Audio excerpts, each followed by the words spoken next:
Thank you for joining us again. This is Ray Howell with DangerAware.org, and today we are working on our Super Aware Kit Part 3, and we were working on the hair the last time we remember, but while I was not working on the character, I've been thinking about it, and it was the fuzzing of the face was giving me I was having a problem with the fact that I was having to go in and on each of these skin types and such to put a soft edge, and I've decided and realized that I don't need to put that soft edge on all those parts, because I can put a blur on the entire layer for the entire character, or for just the character's head, or whatever. So first thing I'm doing here is removing all those soft edges. I'm just putting all of our colors to solid color with a nice solid edge to them. So just make sure I've got them all here. There's the lips and the tongue. And there we go. So now we've got them all set for plain instead of fuzz. And if we render, you see we get the character. Looks like I've still got a little fuzz around the eyes. So let's take care of that. Let's see. That would be the sclera. Yep, there we go. So now we've removed that soft edge on our lines for drawing, and I don't know, I'm probably thinking too much like an artist would, fuzz it out as you're creating. But with animation, and with Moho especially, that's not needed. So what I can do now is go here to the head and open it up, and right here is a blur radius, and this will blur the features. So let's start with 3 and see how that affects the look. So that's a bit fuzzy, but not what we're looking for. We want a little more fuzzy than that. Let's go to 8. I don't think doubling is going to be enough, so let's go a little more. We'll go to 8. And let's render that. Control R to render. And here we've got the character's face. The hair isn't blurring, but the face is. That's better, but it's still not quite what we're looking for. Let's go 12, which was probably the original. Oh, I don't want to go 12. Oh, I didn't change the blur. I was changing the width of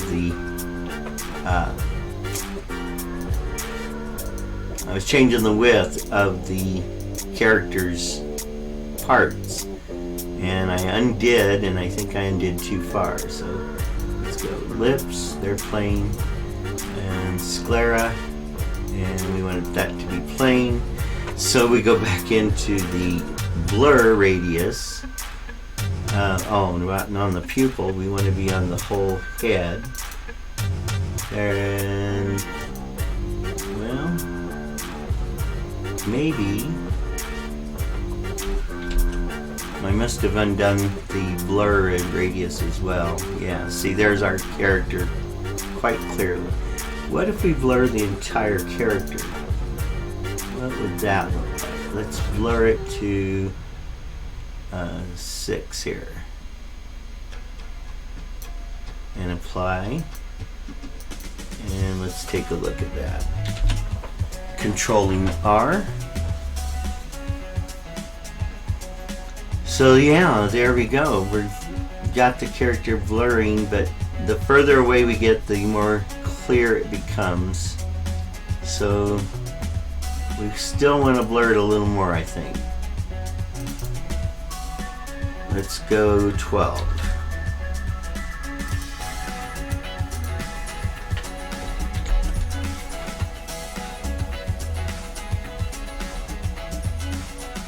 So there's what we're looking for. So the super aware kid is aware of keeping his identity secure. And that's why we blur them out. So if you were being super aware kid, you'd want to be anonymous so people couldn't hurt your family or whatever, you know, for the good you're doing, which is calling out anyone who is doing wrong.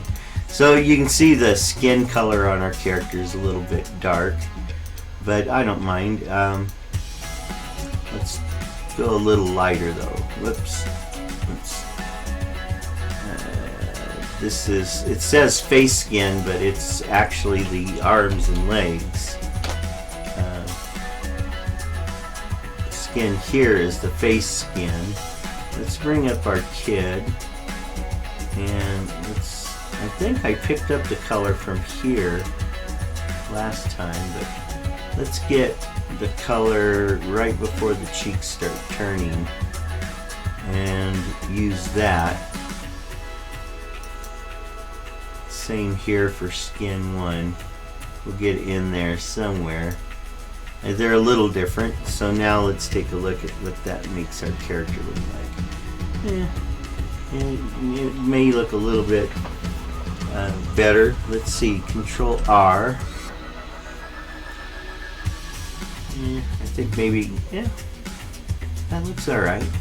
Could be almost any kid. A little darker would probably be better. Yeah, so let's go in here. And that is a better color, I think. Let's go with the skin 1.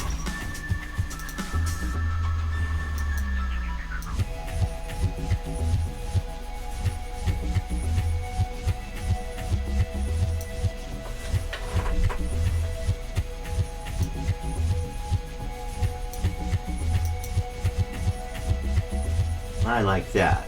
That looks much better.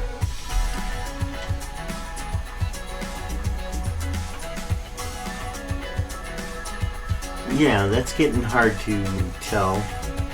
And you certainly can't tell if it's male or female. So let's continue on now. So I've straightened that out, and we've got the blur happening on the entire character. But for now, we don't want that on there. So if we go with a blur of 12, that seems to be good. Right now we're going to go back to 0 so that everything we're working on, we can get the character working properly, and then we'll blur it at the last final process before we produce anything with it. So let's see here. We got the left eye, the right eye, the mouth, the ears, the skull, the shoulders, the neck, the back top hair, the hair behind the head. Now that, I don't like them being connected, because when we go to tilt the head, it's probably not going to work properly and it won't seem natural. So I've divided this. Let's go ahead and delete it here. Well, let's go back to what it was, and then we're going to bring in the new split versions. Whoops. The new split versions of it. So we go to Super Aware Kid, and here's the left hand behind the head hair as a picture, not as a bunch of objects. That's the critical thing, is by converting these to an image, we eliminate the memory loss that we get with the number of individual items. So we just need to make this the same size as the one that's there, which that's pretty close, but let's get it just right. There's pretty close. There. Alright, and then we'll bring in the other side. So the hair right behind. And we shrink it down till it's the same size as the model it was made from.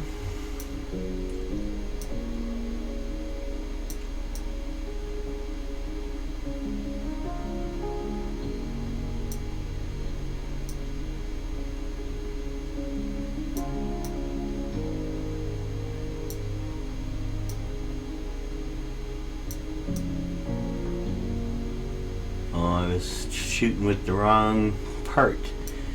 Okay, so it needs to be just a bit bigger. There we go. Now I'm overlapping. So we get what we had, and now we can remove the one that's both of them. So there, now we've got our hair independent of each other there in the back.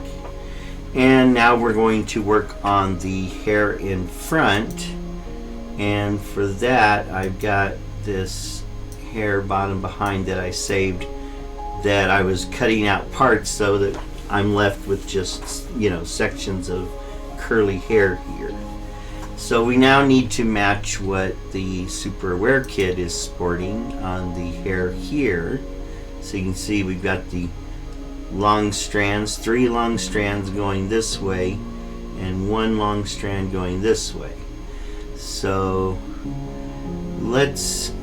we're going to have to build just the part that comes down over the front and the shoulder, not the part that goes behind the head, because it's already there. But like this part that folds in front of the neck and it comes over the shoulder, that's what we're working on. So we need to do,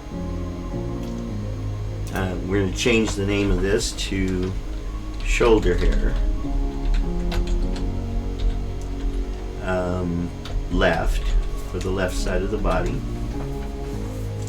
Alright, and we can just bring in and delete.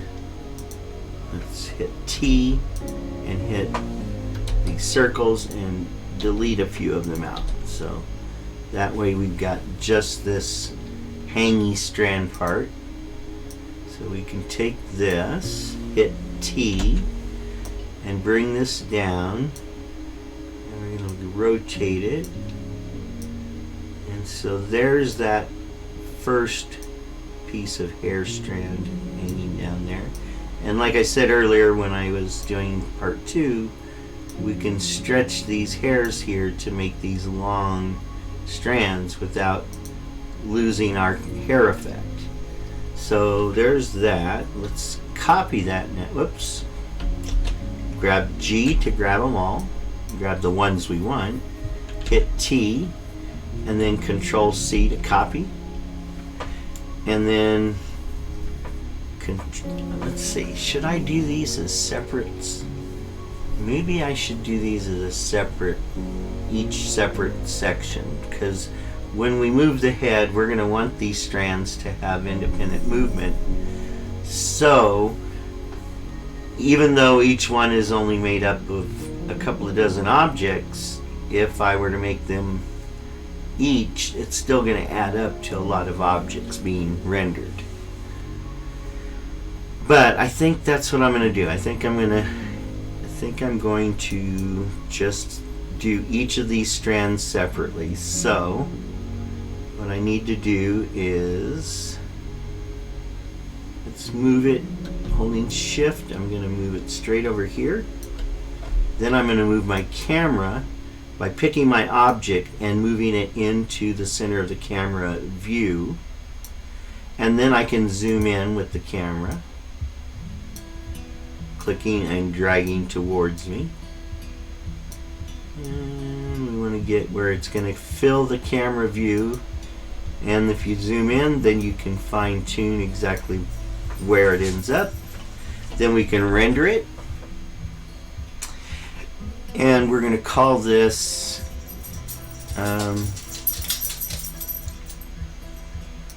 front hair lock 1.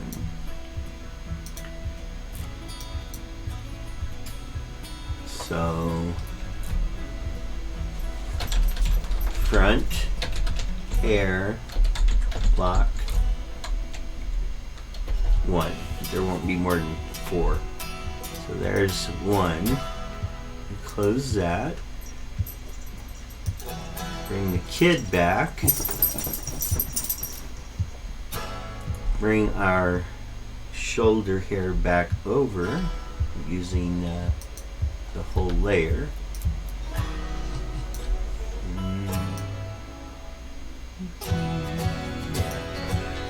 So now I can grab these and we're going to flip them. And T lets me rotate, and we'll stretch it and make it skinnier. Do a little more rotating. And here we can just bring these in to be thinner and longer. We definitely want the hairs overlapping to make the continuation effect.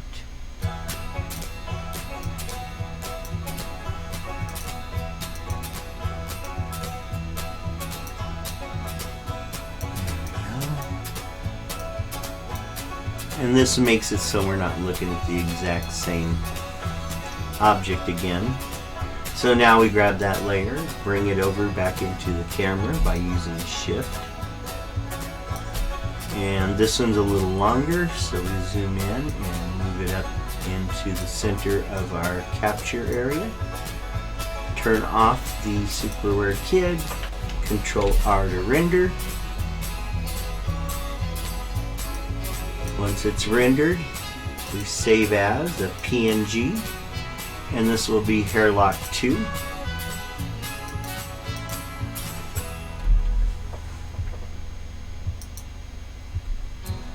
And close that, then we do the same thing again. We bring this back over, turn the Superware Kid back on, and we're going to do the next hairlock, which would be this furthest one out to the right. So right here. So using T, I can grab individual hair strands here that I've created, and we can move them around. So you may be wondering, how did Dangerware get started? Why did you start doing all of this? Well, my sister, who is our main founder and financier, her and her husband, she wrote a book many years ago called Stranger in the House, A Testimonial. And it's about preventing abuse through having talks with your children. The book was made mostly for children, but it's made for parents to use with the children. And so if you read through the book, you can see that it brings up situations that, if allowed to continue and get more intense, would become abuse. And so she wrote that about 14 years ago, and ever since then she's been printing it up and giving it out for free, basically. She has put it on Amazon, and so you can get a free copy of it on Amazon if you have a Kindle. But we had to put it on there for some kind of a price, so it's $7, I think, if you buy an actual printed copy. But if you want a printed copy, just call us or come by our office or email us or send us a letter telling us that you would like a copy of one of our books, and we'll send it to you. We also have a coloring book that we put out our first year, and we're planning on putting on another. We were supposed to have one ready for last year, but our employees didn't quite come through on getting that ready. So, and I've been too busy myself to do that, so I apologize. But we will be getting a coloring book out for a second one eventually, and it'll probably, highlight some of our characters and other things like that. So let's see here. We need to grab the layer again, holding Shift, drag it over into our camera area, zoom in on our camera area, bring our object into the right spot, and turn off the Superware Kid, and then render. So after she wrote this book and was giving it out for many years, I called her up one day after watching a bunch of videos on the internet and as you can imagine. They were not, in kind of videos that inspire goodness, or, they do because they're so horrific.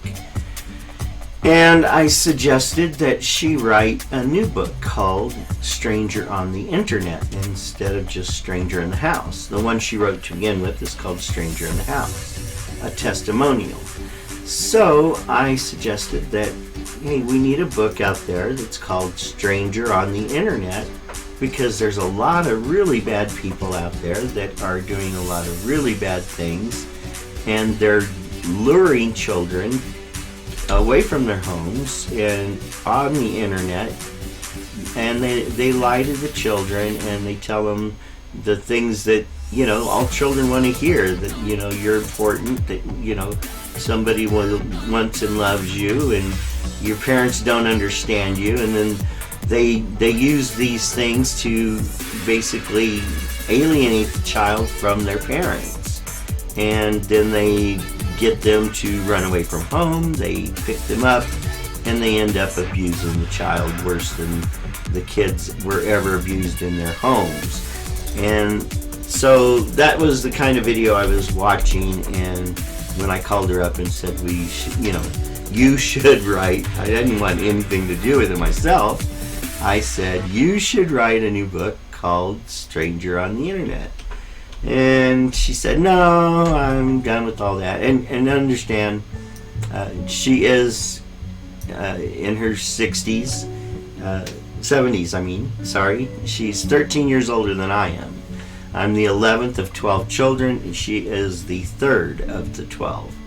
And so she's 13 years older than I am, and so I'm in my 60s, and she's in her 70s.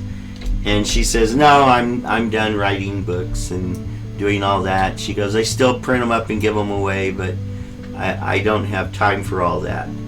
And because she's got rental properties and helping her husband run their business, which they've done for 50 years.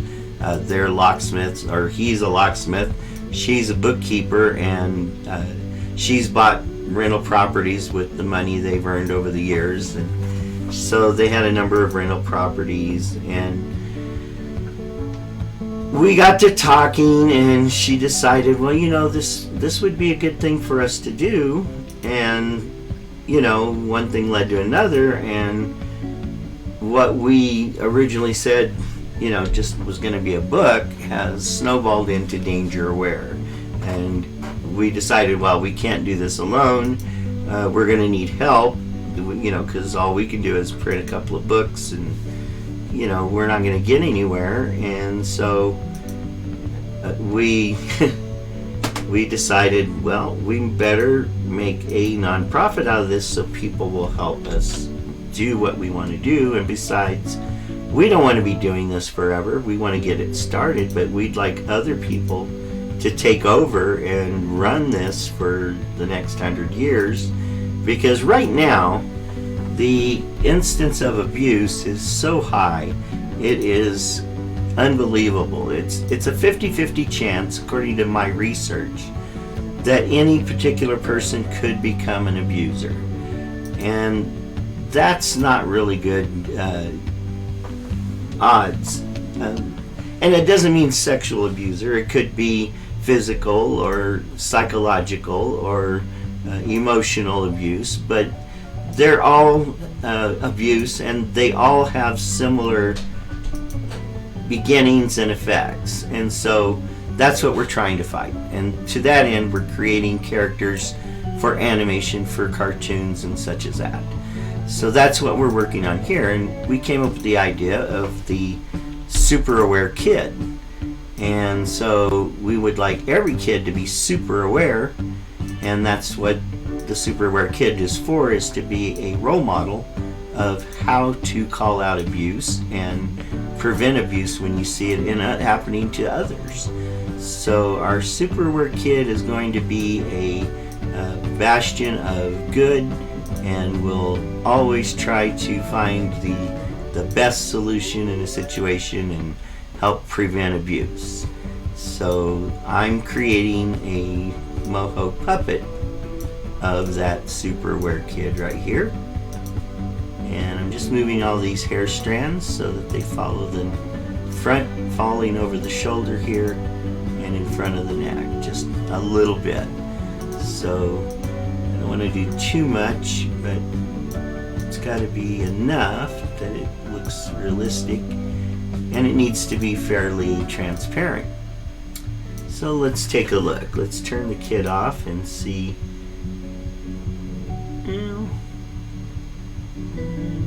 Oh, I need this up in front, so let's put it over top of the head. There we go. Now it looks more right. Let's do a rendering.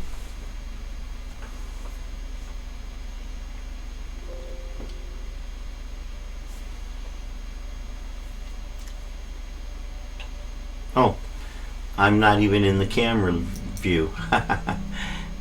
The camera's over here, so let's bring the character into the camera and then zoom out so that we can see the character. There we go. Now we move it down over here and render, so Control R. Now we can see him, her, him, it. So yeah, there's the hair hanging over the front there on the one side. So let's go ahead and capture that. That looks good to me. So we'll move the kid again. Move the camera over here. Then we pick up that hair by its layer and move it into the camera range. Yeah, was it? Which one was it?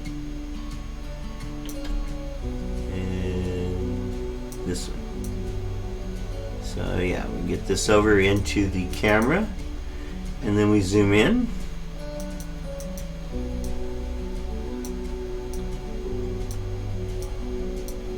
And then bring it to the center of the camera view. And Control R to render. And there's our final set of hair. And that will be hair lock 5.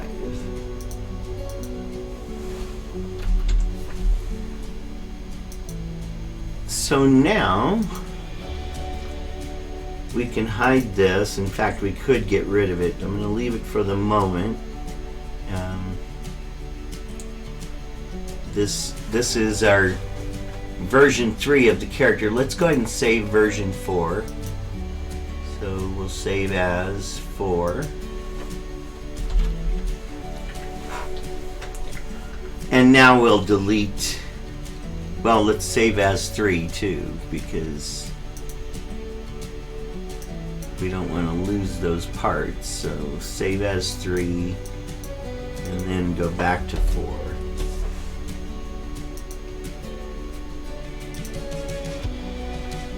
So now we open 4, let's close 3, and open recent 4.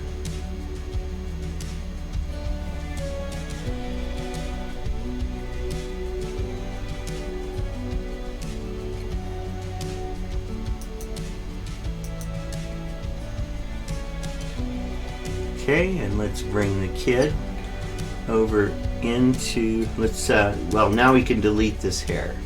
Yeah, we're in number 4, so we can delete this hair. We won't need it any longer, I hope. If we do, I can open up 3 and get a copy of it. So let's put the kid in the camera view. Oops. And that right there, and then zoom out.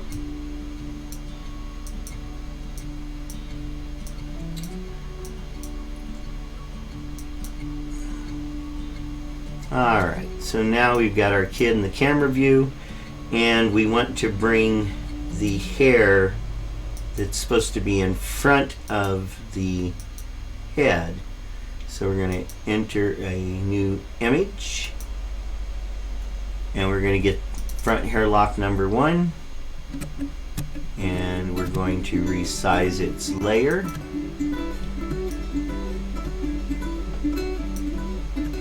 Bring it down over here. Then we're going to import image lock number 2, again, shrink its size, and bring it on over here.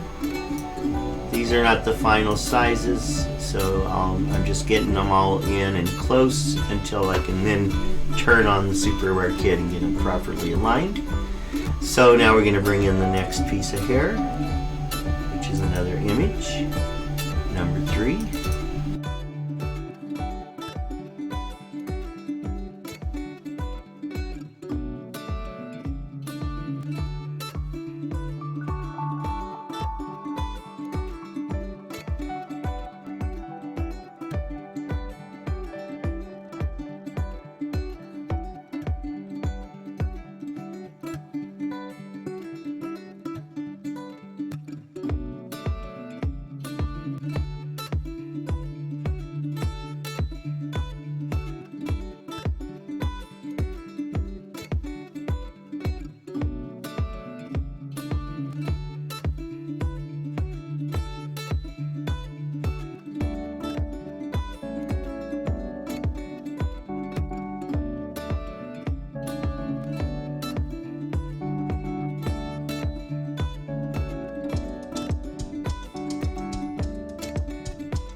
Oh, there we go.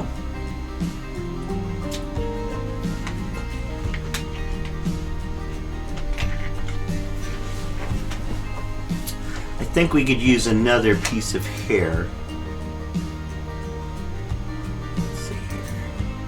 I think we can use another piece of hair here. Which one should we duplicate? Number 3. So duplicate number 3, and then we're going to rotate it and shrink it and put it over the shoulder here to connect that section there. That's better. Let's go a little bigger. There. So that looks much better.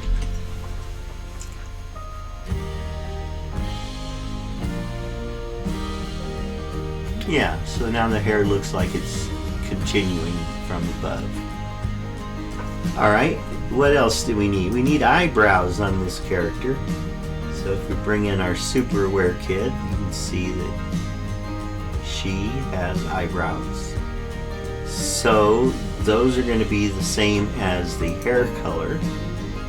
So hair 1.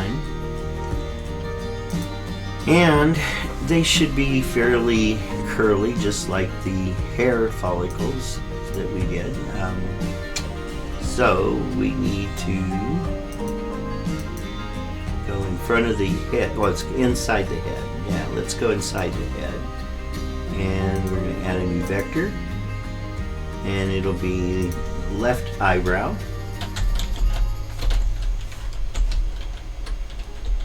Let's just go left brow. Everybody knows it's an eyebrow. And then we're going to draw in some circles. And goes right basically there. Let's curl that one down a little and open the curve here.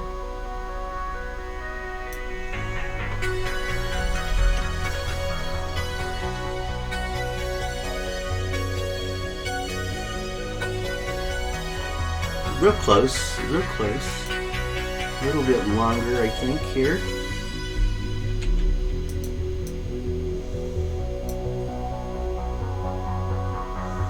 And if we make a little curl and we grab one point and we hit width, and we're going to drop that width to nothing. Part of the next one down.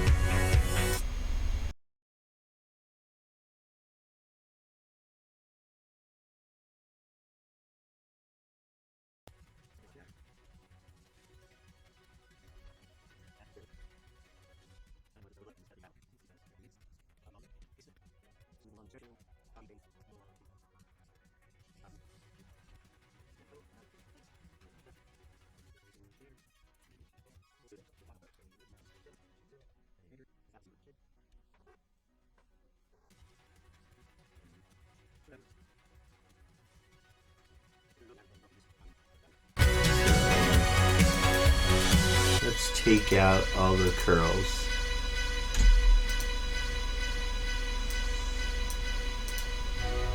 Because I don't think it's really adding anything here.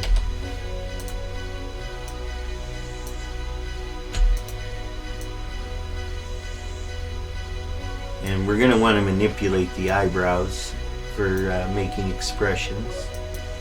So there we go.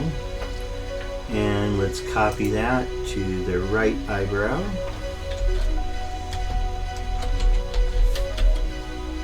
And then we're going to flip it and move it over the right eye. And it should start at about the same time that the eye does. And let's turn off the Super Aware Kid. I think we're getting pretty close to what the artist actually envisioned. A little off on the hair there in front, but we can add more locks if we needed. So let's render.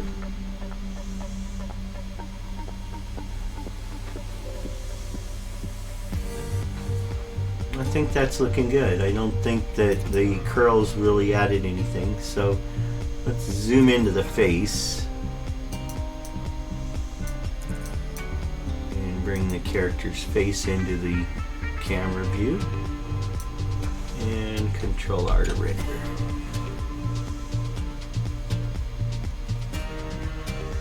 Okay, so I see where the issue is, that I'm seeing something wrong, and that is that when I created the original hair, I was blurring the hair, and that's producing a fuzz around it here.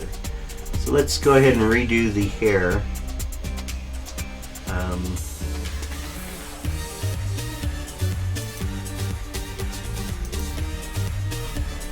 Nah, I'll just leave it because we're going to blur the kid anyway. So if we blur, let's try 8. Whoops. Let's see how that looks.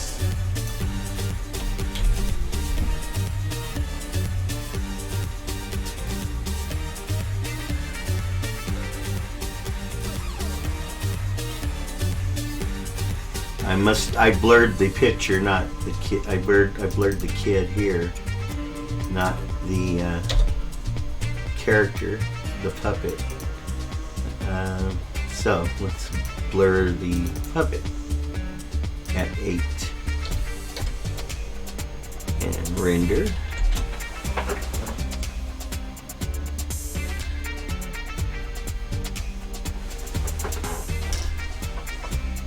And there we go.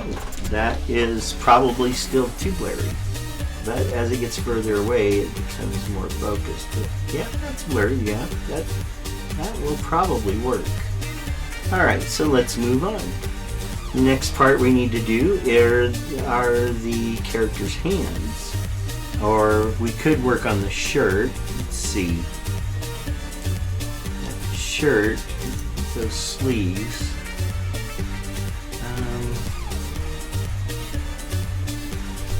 I think the sleeves should be on top of the shoulders. There we go. And so now if we rotate a sleeve, I'm going to put the point of rotation where the shoulder is.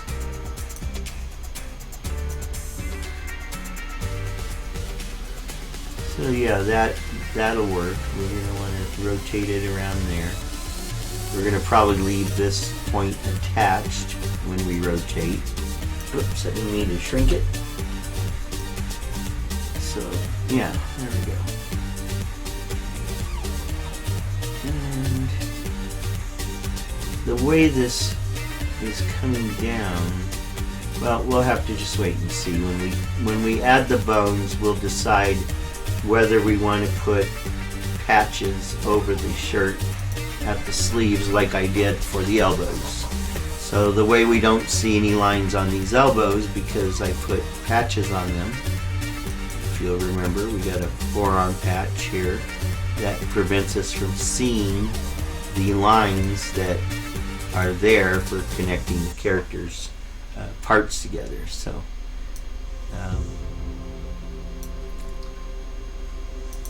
we end up not seeing it. And so let's go on to, yeah, I think we're done with the hair. And we're not going to do the emblems on the shirt yet, but just for notice, I spoke with our printer today, and he has acquired us some shirts with strips on them here, and he is going to print our Superwear emblem on the shirt and on the sleeves like this. So we're really going to have some Superwear shirts for sale. You'll be able to buy one, and that will help support us. So if you want to purchase a Superwear shirt, they will be ready probably in a week, and they are in various colors and sizes. And let's see, I can probably bring up that email. It shows the Emily. Here, oh, he sent me, yeah. Here's the revised image. So this is what will be going on our shirts. This is going on the light colored shirts. So in dark, and then on dark colored shirts, this will all be reversed. So the lines would be white, just like in our Superwear character here. So on our dark shirts, the emblem's going to be white. On our light shirts, the emblem will be black, and that will produce the Superwear t-shirts that you can purchase one of and become a Superwear kid, or give it to one of your children or cousins or nieces or nephews, or the kid down the street that you know needs help, and help change the paradigm of abuse awareness. We'll make $1 or $2 off the shirt, and you can help spread the word about what we're doing. So now we need to move on to the hands. Let's do the hand on the character here. Now, if you watched my video for the Begillagers, on the Begillagers, I've worked out a way to make a very effective, complex hand. And I'm going to do the same type of thing here. So we want the hands to be in front of the face, so it will be above the head. But we also want them to be in the arm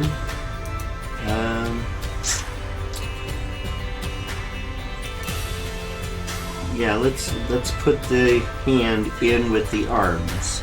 So here's the forearm and the bicep, so the hand would go below that. So we're going to create a new vector, and we'll put it below the forearm, and this will be the palm of the hand. And then we're going to have the thumb, so we need another vector. Now the thumb is going to be in two parts, just like with our Bugillagers. So there'll be the thumb base, and then there will be the thumb tip.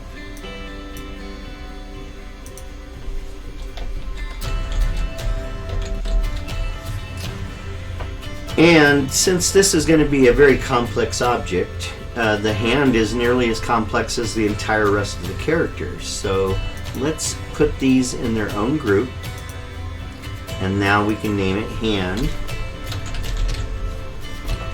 And the next part is going to be the base of the forefinger. So we need a new vector. So I pulled up a document on hands. It may have been just a web page. Let's see. If I saved it, I would have saved it in here. Here we go. Yeah. So here's the parts of a human hand, or hand, anybody's hand. Let's go ahead and open this up and take a look at it. So we've got one is called the distal flange. Two is called the middle flange. Phalange. Okay, distal phalange, middle phalange, and proximal phalange. Well, I'm not going to go that deep into it, but we'll use dis, mid, and prox. So our dist, mid, and prox for each part of the finger that we're going to build, because we've got to build all four fingers. Each one's got 3 sections, and except for the thumb, which has the 2. The third one is actually embedded in the palm. So, I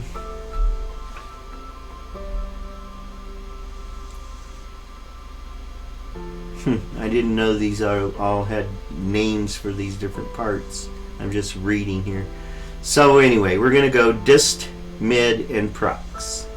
So we're going back to our character, and we're going to create the proximal. So prox, forefinger,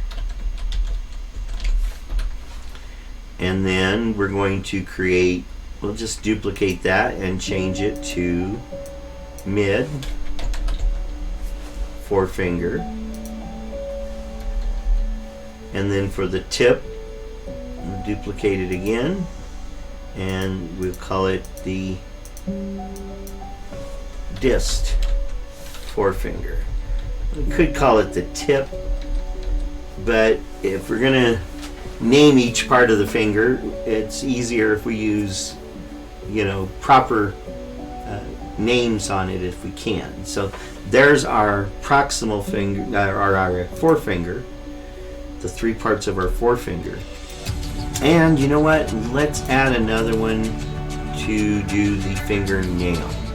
And that's something we're going to be turning on. So it'll be the nail forefinger.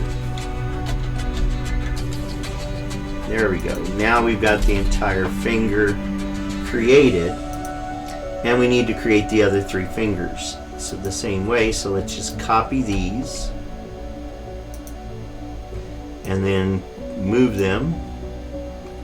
Let's move them here. It's not working. Let's move them up to there then. That didn't work either. Let's grab them here. Move that one. That one moved. That one moved. That one moved. Alright, so now we can move them, I think. There we go. So now this is not the forefinger. This is going to be the mid finger. So middle.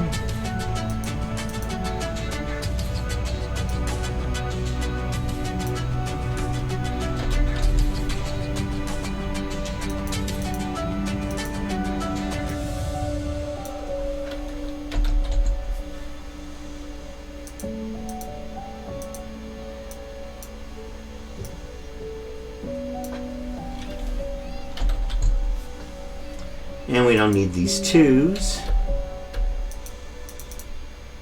Oops.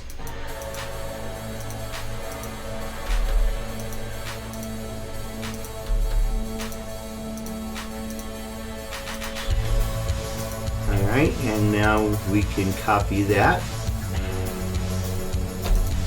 to make the ring finger.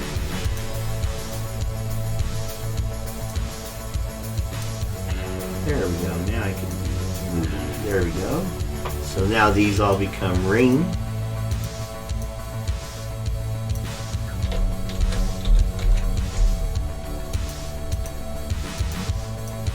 And you think maybe, oh, why are you spending all this time naming everything?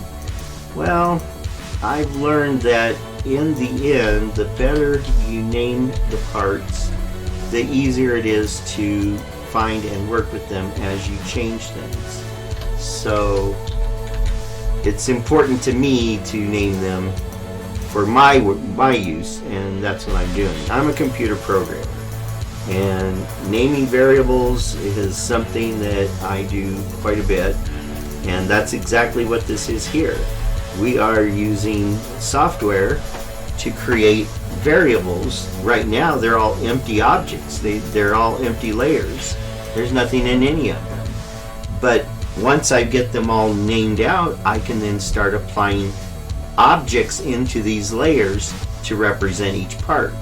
And then I can manipulate each part easily by assigning bones with similar names or the same name. So now we're going to copy these and make our final copy, which would be the pinky. So move these down here and then on top. And instead of ring, we'll call it pink. Just P-I-N-K. So it's the pinky finger.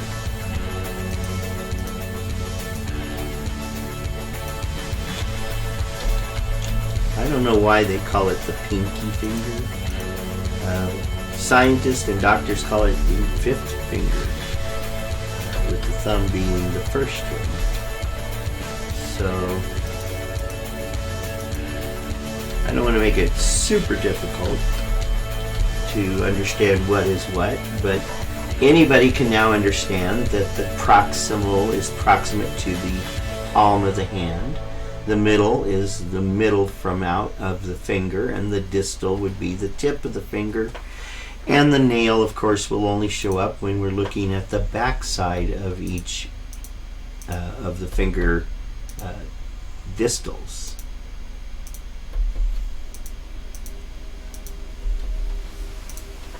All right, so there is our entire hand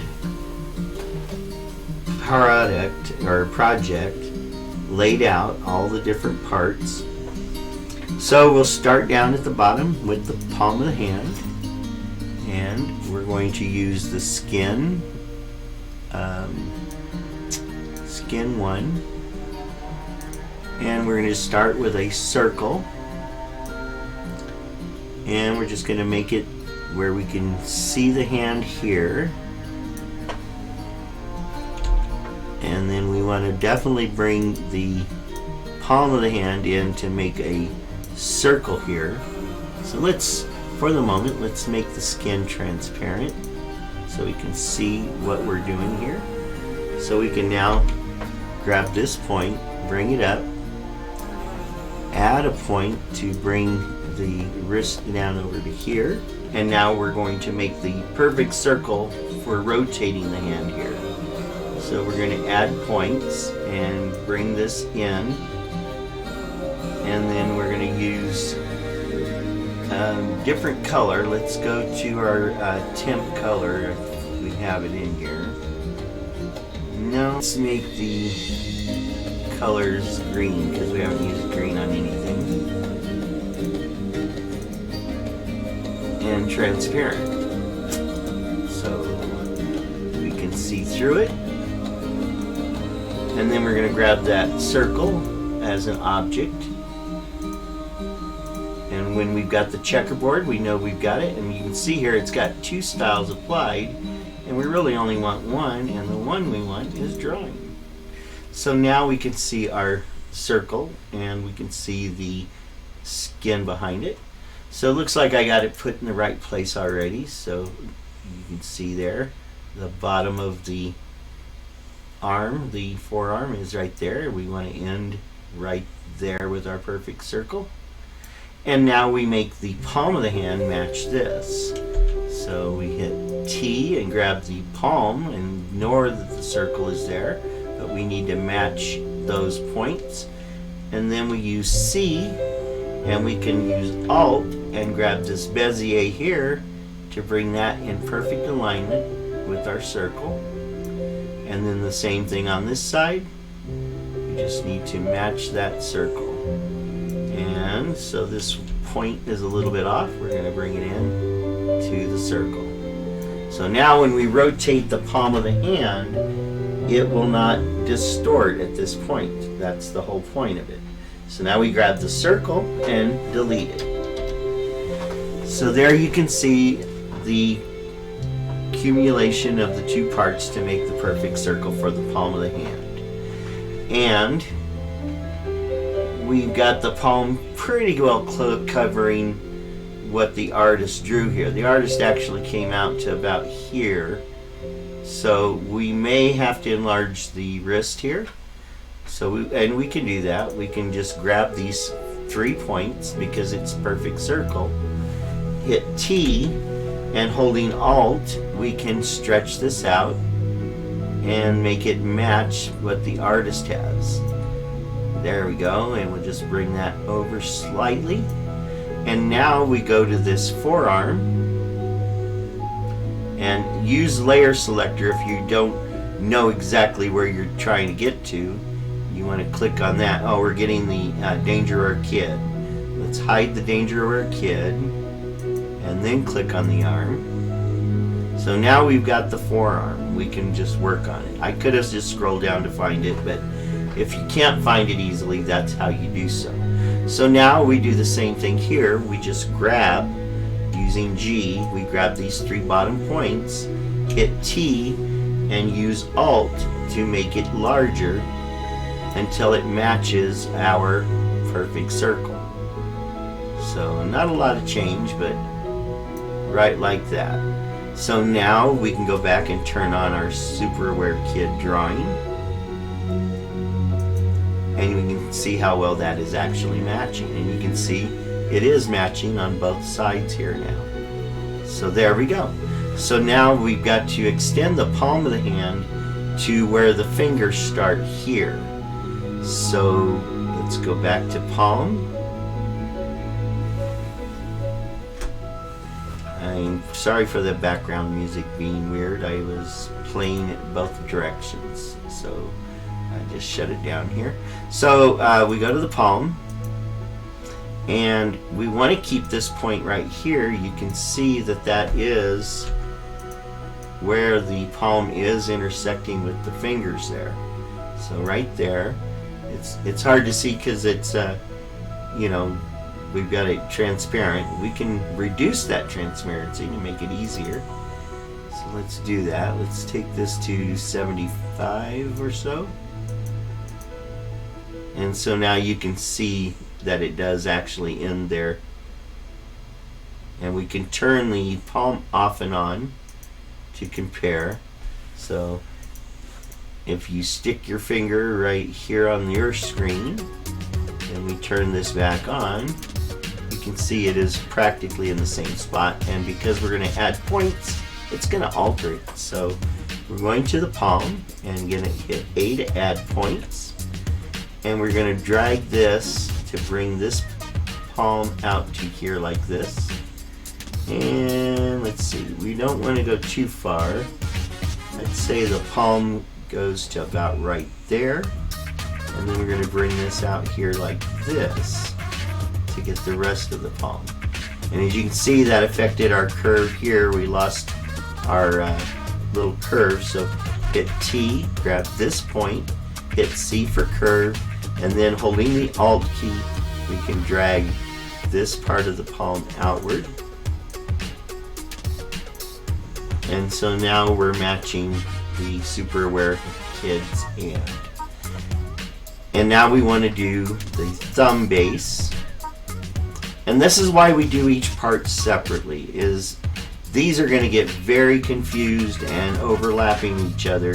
If we tried to do them all in a single layer, they would be impossible to manage.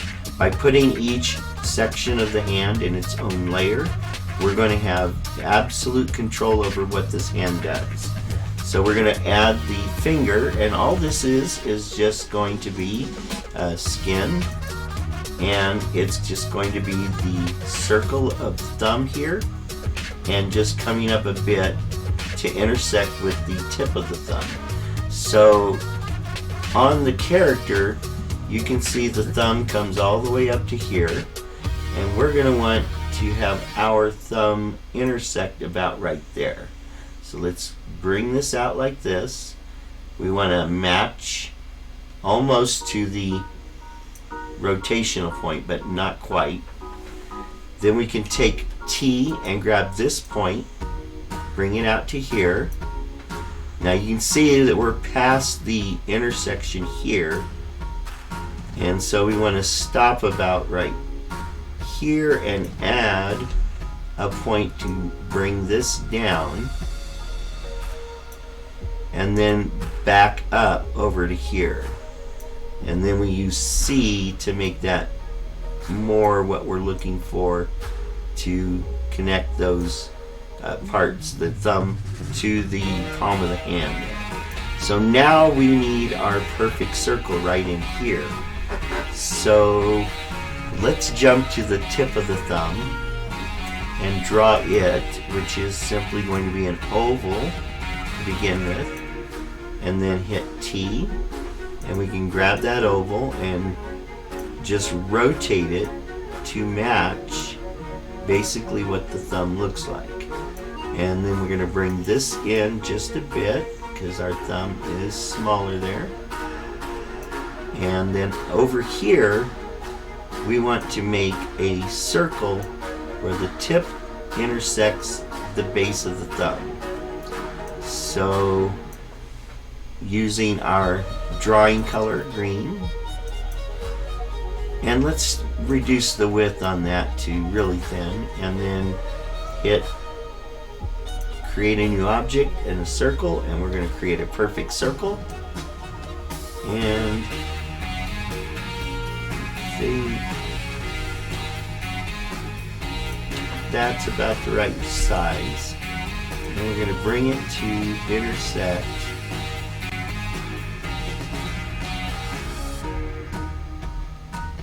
like that, I think. No, we need it bigger, I think. I think we're going to need it bigger. So I'm holding Alt. I'm just going to make our circle bigger. And there, that's what we want to rotate on. So first we can go back to the thumb base, and we can see our circle there, and we're going to just move these points, and we're going to make that perfect circle. So I'm going to add and come out to about right there, and let's go ahead and put this point here, and then use C to change the curve so that our outline follows the outline of the green circle there,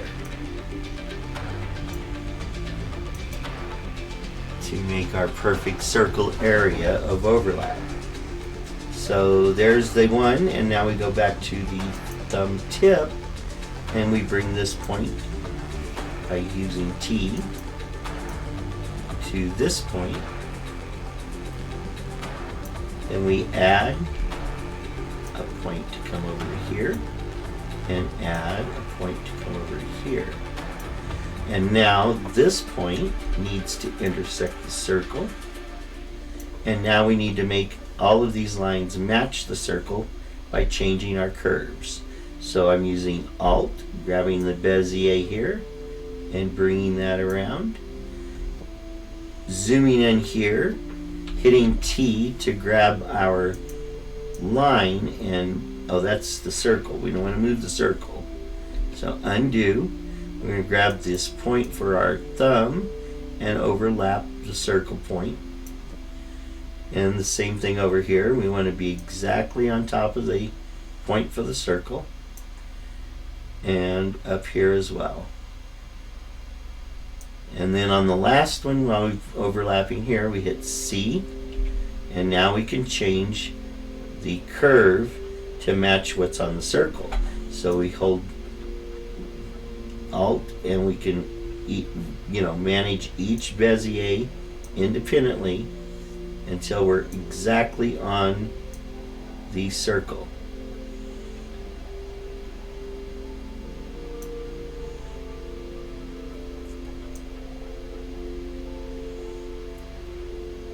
There we go. And now you can see that this point needs to come out just a bit, because you can see the thumb color here. And then we're going to adjust the curve so it doesn't look ridiculous. And we can bring this up here just a bit and bring that out. And there's our basic thumb shape. Let's go ahead and hit T, hit our circle, and make sure we're on the circle and delete it. So there's our thumb overlapping the hand. Now we're going to do the proximal forefinger, which is closest to us here. So that's fairly simple. And we're just going to draw using our skin color an oval of about the right shape and size. And then we're going to hit T and we can rotate it into place. And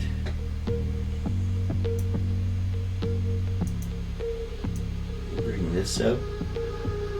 And in this case, we're not trying to make a circle because we are going to affect each of these fingers by the overlaps and such.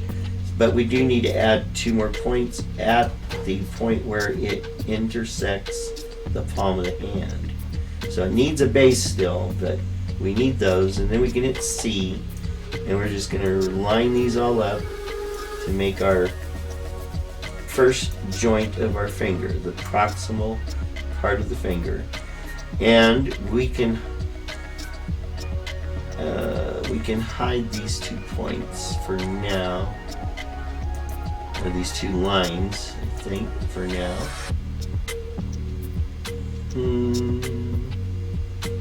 It looks a little fat. Let's grab these points here and just bring that in a bit. Then we're going to go to the middle of the forefinger and we're going to create another oval. And we want it to overlap and make a perfect circle with the proximal part. So we hit T, hit the point, hit C, and we can make this very close to being a half circle there. And we may as well do the other end because we know we're going to need it for the tip of the finger to connect. So now we can rotate this to follow the image of the character's hand there. And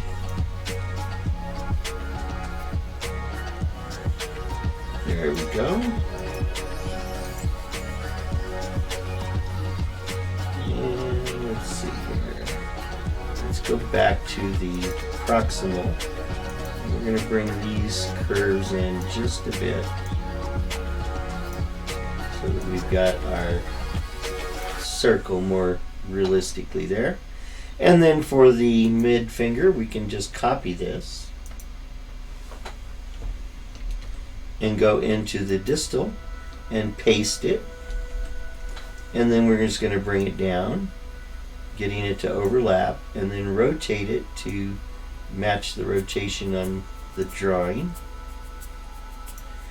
And then we're going to G to grab the top three, hit T, and then reduce the size to what we need.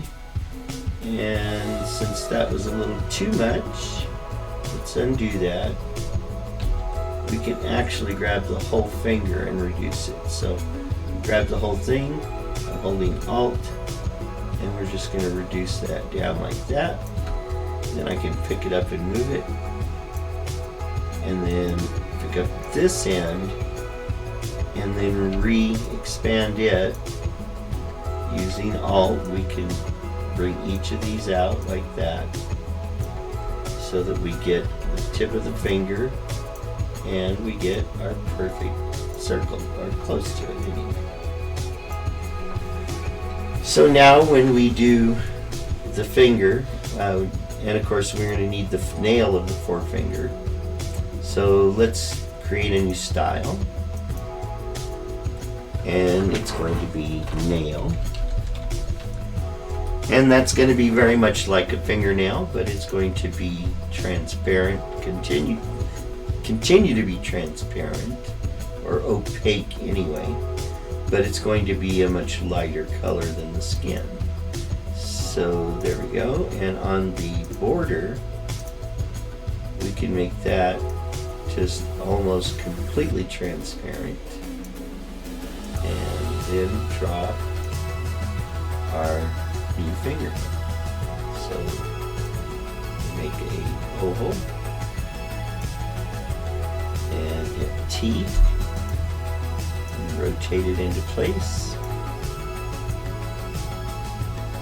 And with the hand turned like this, our fingernail is going to be very thin and only along one edge, but it'll go sticking out over the finger just a bit. But that's still too transparent. Let's bring it in there a little bit.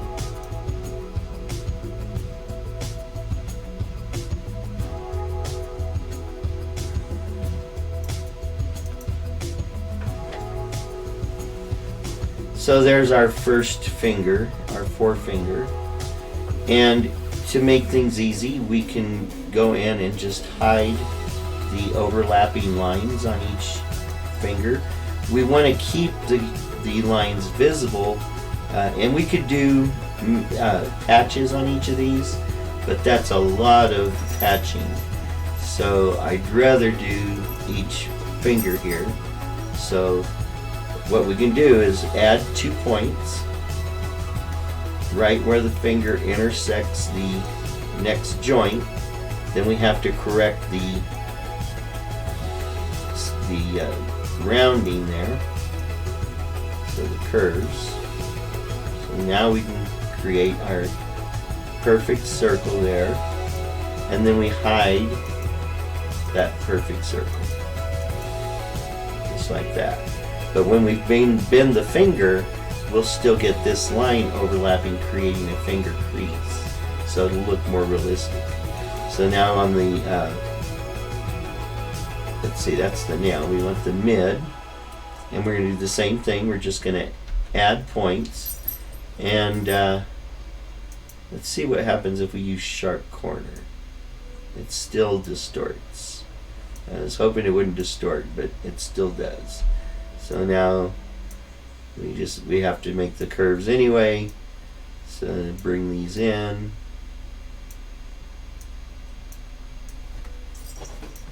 and then make our perfect circle as much as we can, and then hide those 2 lines. So there's the next joint, so we need to come over here. We're going to add, and the sharp corner didn't help, so we're going to put it back to normal. And we're just putting it where they overlap, basically. So right there, right there. Now we can hit C for curves, reduce these and bring them back into their alignment. create the circle. Let's go up here and make sure we're not making the finger too distorted. So now we can come over here, create our perfect circle, and hide the edges.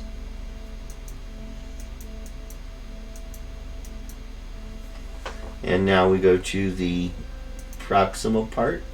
Again, we're going to add points just right where the perfect circle needs to be. Hit C. Try to recreate what we had before creating the new circle lines. Bring those to make the perfect circle. And use Alt so that we can make the finger look right. And let's see, on the top side could come down a bit there. Yeah, that looks better. Alright, and so now we've got all of our edges hidden except these two here. So we'll hide these. And there is our first finger with the fingernail. I still don't like the way that nail looks. I think it needs to be more white and more distinct. Maybe it does need a border. That's the problem. Let's go ahead and give it an edge, but we'll reduce the size of the edge to 1 or 2. 2. And now we can change that color a little lighter. And now we've got our finger with our fingernail. And so we can basically just copy each of those parts. I should have waited to copy the finger till now, because then I could just resize each finger on the go. No, we just copy this. Whoops, I'm still hiding. Let's go to select, grab the whole thing, copy it, and go to the proximate for the middle finger and paste. And then move it into place for the middle finger. Should be about right there. And it's going to be bigger than the middle finger. So we make it a little taller but skinnier.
T and just move it over here.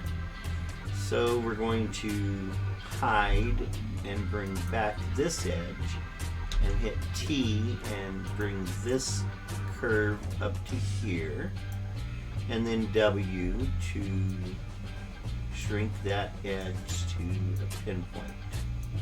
And now we can T to put the nail back in place, which is somewhere around there. So now we've got fingernails that look more like fingernails. Let's bring it up so the white part is just outside of the fingertip on each one of these.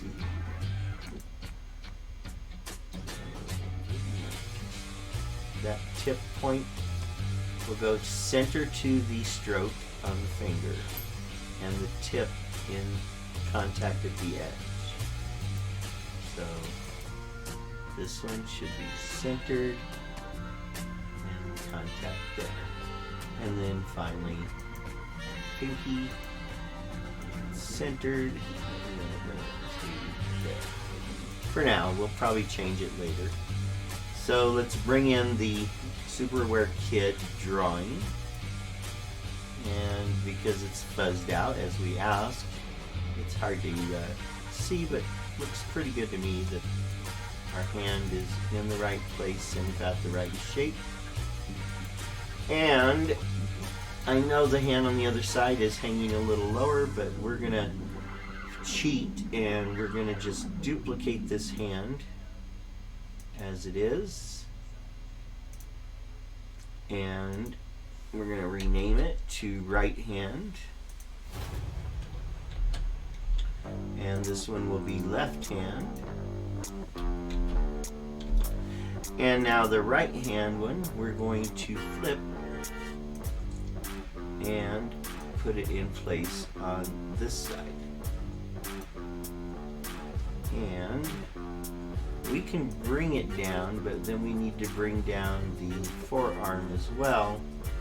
And because we're making a puppet, I'm going to have to break with the rule and bring this hand even with the other hand.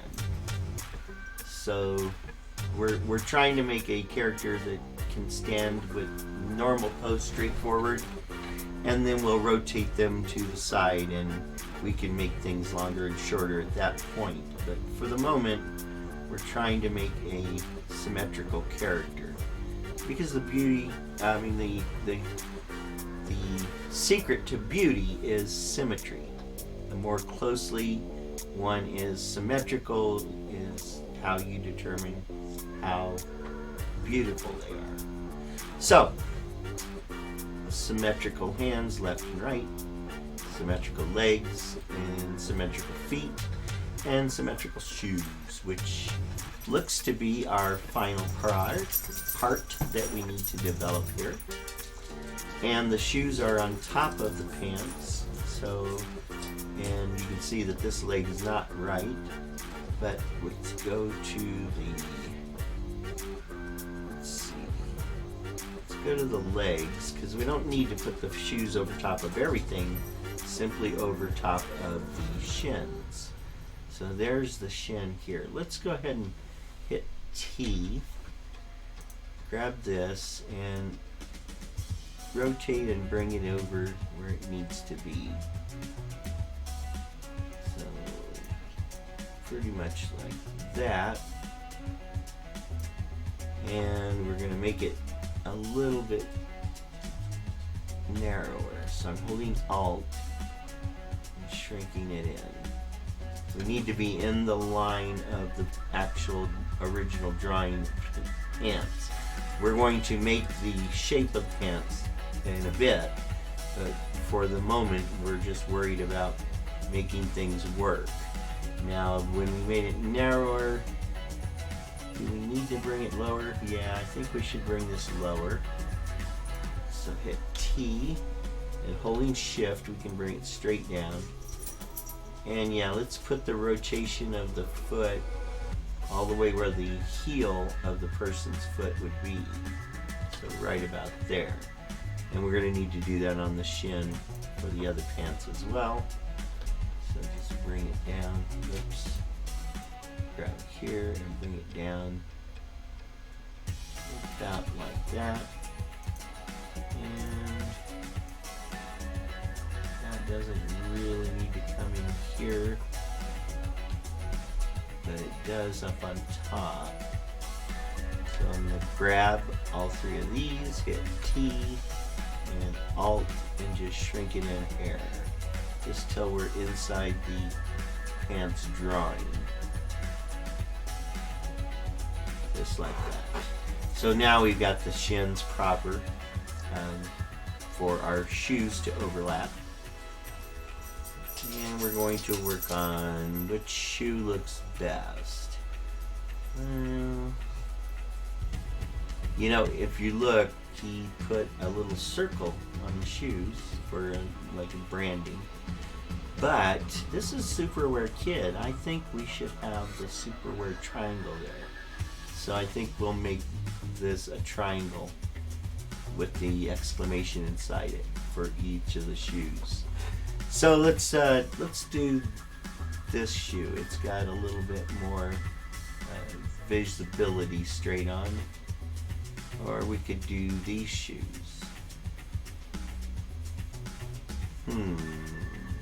Tough call. Tough call. Let's do this shoe here. So what I'm going to do is pick up the image of the Superwear Kid, pick it up by its layer, and just move so that that shoe is in place to rotate. Because as we're going to build this character to rotate, we're going to have the feet rotate also.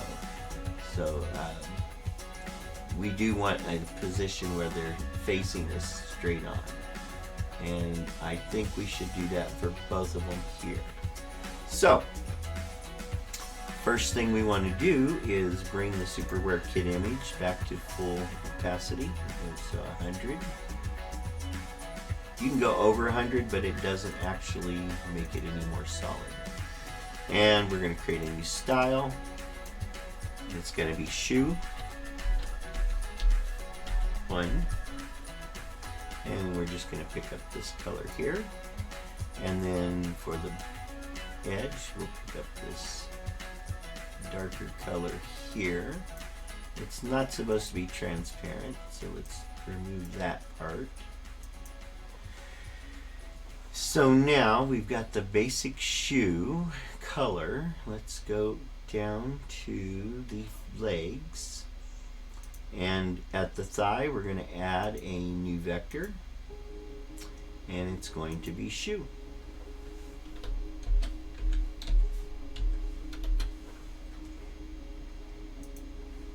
Then we're going to grab make an object, make a shape, and make an oval. We want to start at the lowest point and the widest point and draw across.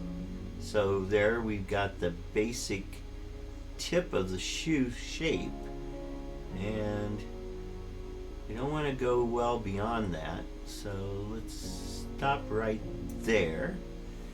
And then we're going to add points here and here,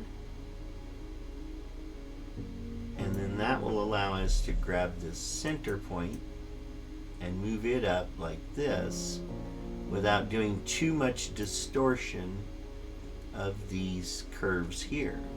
So there is some, we're going to need to adjust it, but now we're going to add another point, bring this shoe over here and over to here. And in this drawing, the shoe is under the pants, but over here the tongue of the shoe is above the pants. So let's do it where we can have it either way. We're going to bring this point right to the border of the pants as well as over here. And so what we can do is make the tongue as it would appear straight on here. And then we can hide this section or make it a separate. Let's make it a separate part. Let's bring this point down to the pants. And use curve and bring that sharp there, and alt, bring that this way. Same over here and here. And let's go to, as long as we're here, we'll go down to this part and try to follow artist's work. Grab this one here and just bring that up like that. Now adjust it.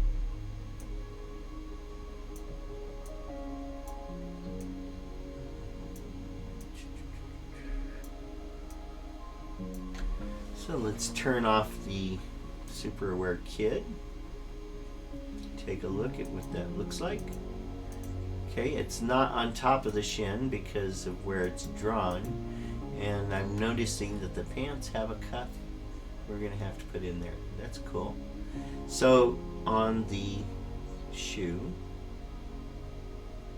we're going to move it below the thigh, and that moved it out. I didn't want to move it out of the leg. Let's put it there. There we go. So now let's take a look at it. It's still not on top. Oh, you should go the other direction to be on top of the shin.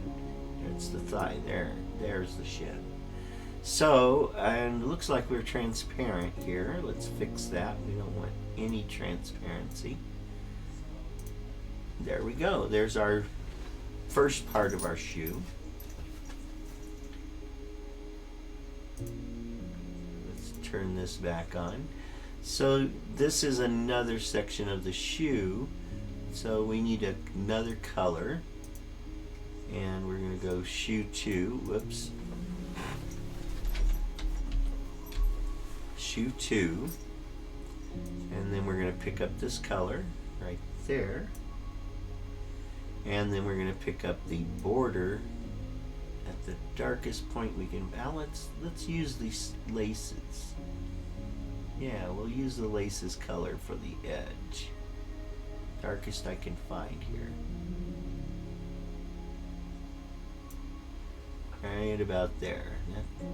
That almost looks like the same color here, but let's lighten this up a bit.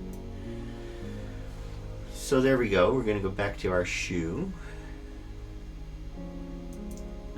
And we're going to add the part that goes underneath of that, which is basically just going to be an oval. And we're going to bring this point up to that point. Bring this point up and around this way. And this point up and around this way. And then using curve, we can adjust. Oop, that's the wrong part. Let's adjust to match what's on the drawing. So now, this is on top of the other. If I turn this Super Wear Kit off, you can see that the dark part is on top of the light part, where it should be the other way around. So what I'm going to do is just grab the shoe and delete it with Control X, and then paste it with Control V, and now it is on top of the darker part. So there we've got our basic shoe, just like that. We could add some shading and highlighting later, but for now we're going for cartoonish type look. So let's get these points lined up with the shoe as it should be here. And up here, looks like I'm a little bit inside on both sides. How do I do that? So then we can bring this out like that.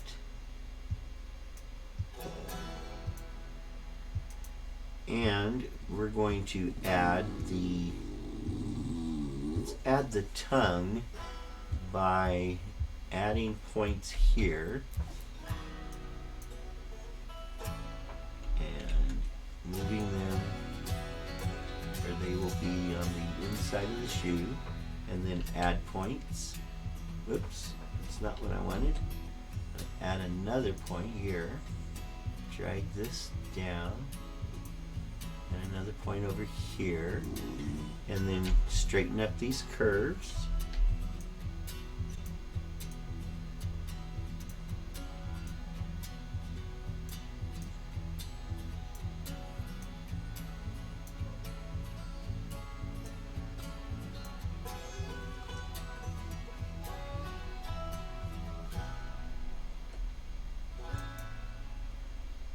So we're going to straighten up these curves, and then we're going to create a tongue that can be above the pants when we want it. So we're going to go into the shoe again and add another oval. We're going to start way down here and come up just like that. And then we're going to grab the top and we're going to flare it out by using the curve and just doing like that. So now we've got our tongue, and again we're going to grab the top of the shoe, delete it with X, Control X, and then Control V to paste it. So now if we look at our foot, our shoe, we're starting to look three-dimensional. Oh, I didn't mean to make it the darker color, but let's go ahead and grab it and change it to the right one, which is shoe 1. And for some reason we had skin color on there too. So there we go, we've got our shoe, tongue, and now we need to do our laces. So let's bring our character back. Now with the laces, all we're going to do is use the dark color and make it very thin. So shoe layer 1 there, or 2 there, and I think I'll just draw back and forth. Let's see how that goes. So let's start down here and draw across and back and back and back and back and back and make a bow. And come over and we want to do just the opposite. I don't think that's right. Let's undo that. Let's try this again. So I want to go from here to there, to there, to there, to here, and here, and then we'll make a bow. Make another bow. Come off and back for the laces. And maybe not.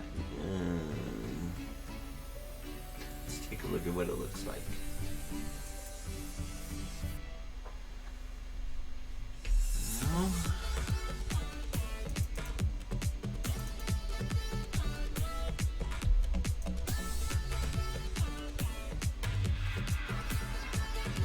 Do that.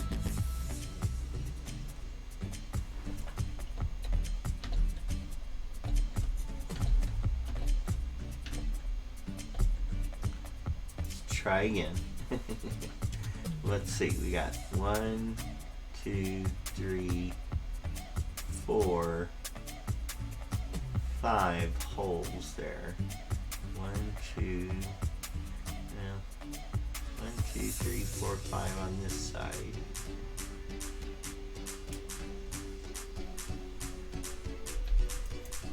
Now you can mess with these other things without affecting them too much,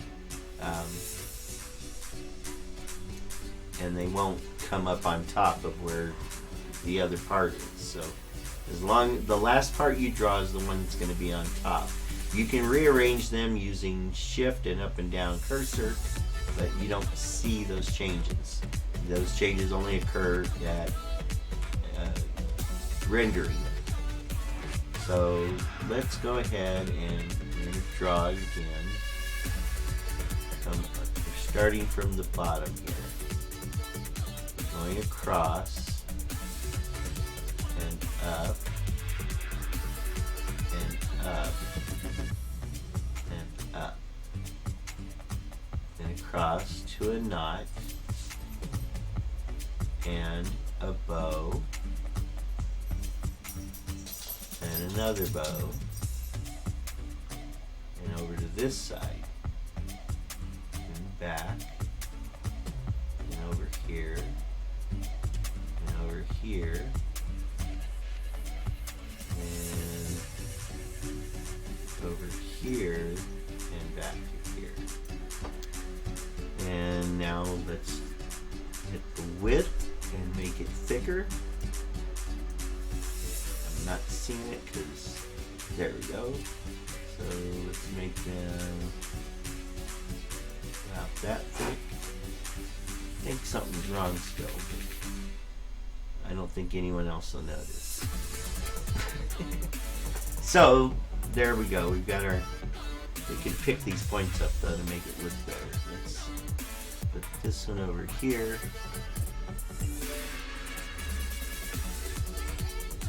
I don't know why it made a point there. And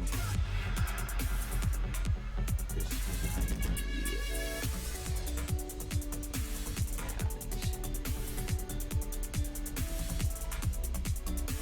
And let's grab this border and make it wider. Oh, we can't see that one. Okay. Oh, this one is the one. T. And wider. And wider. So now it looks more like a shoe. There we go. There we go. That helps.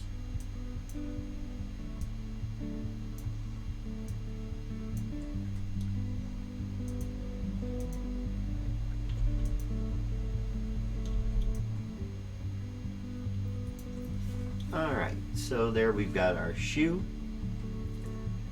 Let's bring it up into the camera and do a rendering to see how it looks.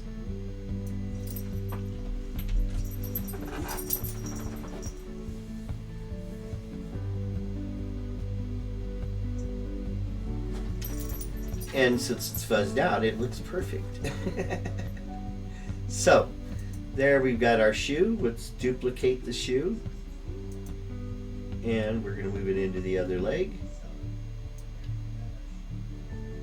which is down the other way. Going to put it above the shin, and voila. It's not quite in the right place, and it's a little tilted. But that's the way I drew it. So let's put our control center of each shoe so that it's easier to manipulate and deal with. So put it right in the middle of the shoelace. And then change the name here to just shoe, because it is the left leg that the shoe is on. And then now we can pick up the layer for that shoe and move it over into place. And let's just tilt it more straight there. Actually, we don't want to do it with the layer. We want to do the object. We're going to grab the entire, whoops, use G. We're going to grab the entire shoe, hit T, and then rotate it to be straight out. Again, we're building a puppet. I'm trying to match the artist's work, but I also need to make it manipulatable for our animation service. So let's do the same thing on the other shoe. We're going to G to grab all these points, hit T, and then rotate it to be pointing just about straight out. Move it over into place, and they want to be about the same place downward. Excuse me. Now this thigh is a little off on its positioning, so we can rotate that object and move it over. And we need to make a perfect circle at the knee. So let's grab these three lower points, hit T, and we're just going to reduce them to make that perfect circle that we want for rotation. Yes, we're going to change this when the looks of this, but if we set it up now properly and do the rotation with the bones before we change the look, then the look will still work with the rotation. That's what I'm after. So we're going to grab these, hit T, hold Alt, and we're just going to shrink it up a little bit. And bring it upward. Right about there. So there are characters coming along. The shoes are looking good. The hands are looking good. The face and parts, looks like we've got a little overlap here that might show. Let's let's see, there's the arm, and there's the hand, and there's the right hand. Oh, I didn't move it down into the other arm. That's the problem.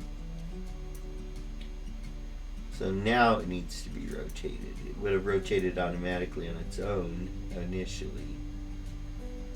And we want it to be below the forearm. So the forearm is over it. But we're on the wrong, we moved the wrong hand. So we gotta put that one back. And for this forearm, we want this hand, and we're gonna flip it and put it in the right place.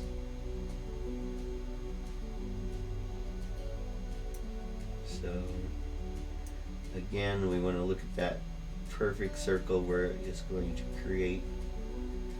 And remember, we made the forearm a little bit wider on the other arm, so we're going to do the same thing here. Hit T, hold Alt, and just stretch it out until it matches. And then we're going to H for hide these curves. And now we need to do that on the other arm, forearm. Hide these curves. And now we can bring the character into our camera view. So we want to zoom out and move the character into the camera. Still need to go a little further out.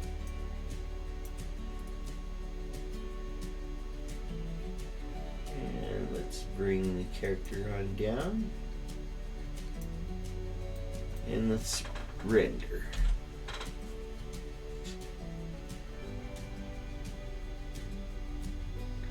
There we go.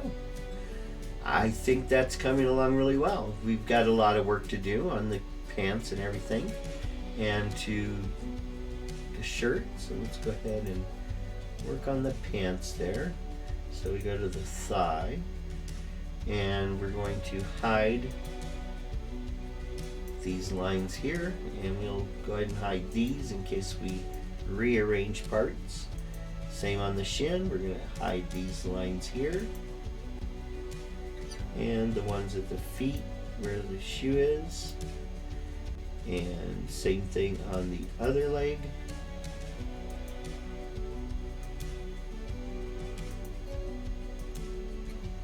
And the other thigh.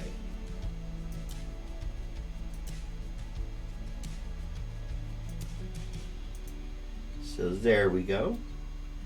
Now that line is hidden, looks like. Let's do a render.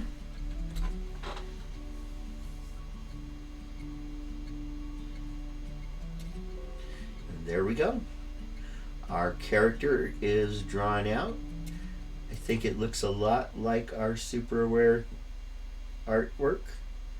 Let's bring that on and show it. And now they're not aligned anymore because I moved it. So let's move the Super Aware kid back now. So it should be over here. And let's make it transparent so we can put it in the right place. There we go. So we'll overlap the face there, right there. And oh, we want to go back to normal now. So 100%.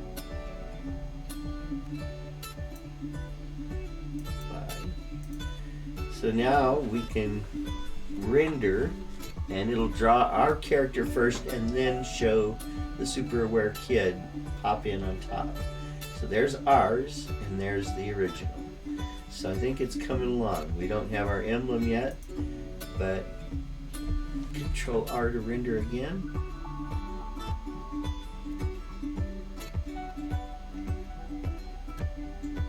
Yeah, it's coming along.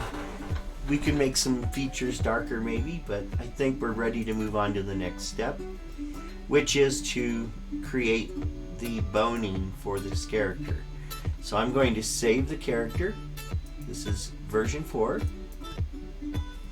and we will pick up from here next time and creating the Super Aware Kid. And we'll start putting the bones in, rigging the character for action, and then we'll start doing some amazing things with the controls of turning the head, turning the torso, turning the pants and legs and the feet. And so we will get everything done eventually. But this is part 3, the end of part 3. Please visit dangeraware.org. We are trying to change the paradigm of abuse awareness. Let me go ahead and go to dangeraware.org right now so you can take a look at what we've got. As you can see, we've got our original book that started all of this, Stranger in the House, is our comic strip. So if you go to our comic strip here, this loads the page. We've only got 18 issues out so far, or 18 out so far. But if you go here, you can bring each one of them out and go in and actually read just that one comic. And we've done it in black and white so that these can be printed out so children can color them. So they're not just comic pages, they're coloring pages as well. So please visit Danger Aware, print out some of our comic pages for your children to color. And if you have the funding and can afford to, please donate to our cause. Help us change the paradigm of abuse awareness throughout the world through games and entertainment. And you can see we have a crossword game, Rocket to the Moon word game, fading features, which is similar to Hangman, but instead of hanging someone, we're using, like the Cheshire Cat, fading away through just when you miss a word, a part fades away until only the mouth is left, and then the character says, I've got to go help someone else. And then we've got just a regular basic spelling game, and we've got contests. So if you go to our contest site, you can enter your children's drawings, coloring pages, posters, or even a video. If your kid wants to make a little cartoon or whatever and enter it, we're all for that. We're trying to change the awareness of abuse by getting people involved with visiting our website, playing our games, and through the process learning about personal rights and what we can do to change the way people are usually abusing others. So please visit our website, spread the news, and if you can, please donate. Click on PayPal or visit our Patreon page, and you can donate to us through Facebook. And we also put out our puzzles and contests here as well, and links to our videos here on YouTube. So you have a wonderful day. Thank you for watching. Hit that like, hit the subscribe, share with others please, and let's all be better. Thanks.